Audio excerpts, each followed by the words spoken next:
సప్త శనివార వ్రతంకి సింపుల్‌గా స్వామివారికి ఎంతో ఇష్టమైన నైవేద్యాలు ఎలా చేయాలో చూసేయండి. ముందుగా ఒక బౌల్ తీసుకొని కొద్దిగా పెసరపప్పు వేసుకొని నానబెట్టి పక్కన పెట్టుకోండి. ఇప్పుడు ఇంకో బౌల్‌లో కొద్దిగా బెల్లం వేసి వాటర్ వేసుకొని అందులోనే కొద్దిగా ఇలాచీ పౌడర్ గాని, ఇలాచీ గాని, పెప్పర్ పౌడర్ వేసి కొద్దిగా కలిపేసి పెట్టుకోండి. ఇప్పుడు ఒక పాన్‌లో ముందుగా కడిగి శుభ్రం చేసుకున్న నల్ల నువ్వుల్ని దోరగా వేయించుకొని మిక్సీ జార్‌లో వేసుకోండి. కొద్దిగా చల్లారిన తర్వాత మిక్సీ పట్టుకోవాలి. కొద్దిగా బరకగా ఉండేలా చూసుకోండి. ఇప్పుడు అందులోనే బెల్లాన్ని యాడ్ చేసి మళ్ళీ ఇంకోసారి మిక్సీ చేసుకోండి. ఆ పేస్ట్‌ని ఇప్పుడు ప్లేట్‌లో వేసి అందులోనే కొద్దిగా నెయ్యి యాడ్ చేసుకొని 7 ఉండలు చేసుకోవాలి. అంతే మనకిప్పుడు ఇంకో ప్రసాదం కూడా రెడీ అయిపోయింది.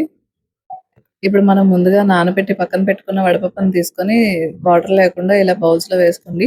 దానిపైన ఒక చిన్న బెల్లం ముక్క పెట్టుకుంటే మనకి వడపప్పు నైవేద్యం అయితే రెడీ అయిపోయింది.